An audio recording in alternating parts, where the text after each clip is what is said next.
Non mais du coup, je pense qu'il est important de savoir aussi d'où ces décrets découlent et comment ils arrivent là.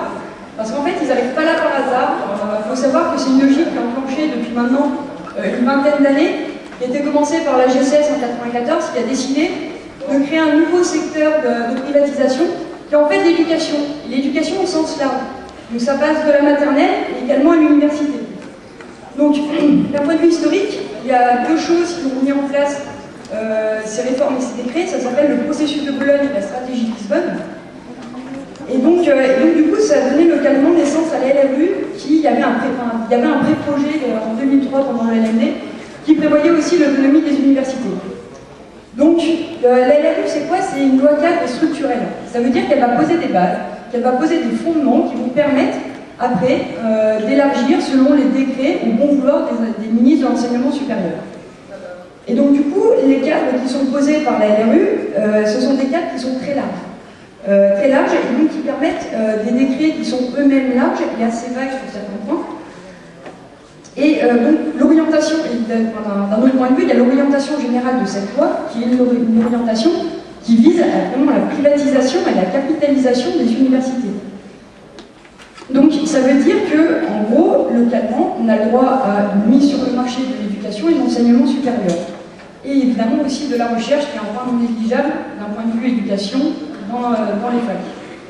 Et donc pour y arriver, on a fait entrer le capitalisme entre guillemets dans les facs, c'est-à-dire les entreprises. Ça commence par les entreprises dans les conseils d'administration, par exemple. Et donc, il y a deux conséquences à ça. C'est il y a un gros problème du coup de démocratie aussi, puisque les CA ont été restreints. Donc ça, c'est un premier vrai problème. Et d'autre part, c'est la mainmise des entreprises dans les CA et les pressions qu'ils peuvent faire d'un point de vue budgétaire en amenant des fonds, et ces fonds qui vont servir du coup à délivrer des diplômes, licence pro. Je crois aussi qu'hier au CEBU il y a une licence pro pendant lesquelles on a bataillé parce qu'il y avait une licence pro chef de rayon, et à la base ça s'appelait chef de rayon pour attaque. Donc voilà, je précise les choses, ça veut dire que les mecs qui passent cette licence pro, ils seront employables uniquement attaque, par exemple si ça passait. Donc voilà, c'est à ce genre de choses sur lesquelles la LRU du coup a des effets néfastes. Et du coup, on a plein de pouvoirs aussi, une omniprésidence sur la fac, d'un point de vue budgétaire, puisque c'est elle qui va autoriser les fondations, et d'un autre point de vue aussi sur les ressources humaines. Les présidents de fac, aujourd'hui, c'est des véritables DRH, sans plus dire, et donc du coup, ils dirigent quoi?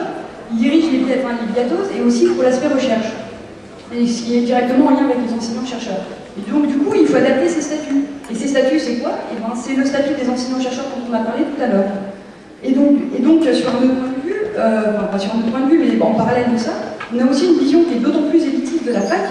Et donc, du coup, ça veut dire que la fac, aujourd'hui, on va avoir une sélection sociale et une sélection économique derrière soit l'entrée de la fac, soit en M1, comme on le connaît à l'heure actuelle. Et donc, du coup, une fois de plus, ça débouche sur quoi? Ça débouche sur la masterisation des concours au décret sur le cadre du soir. Donc, voilà.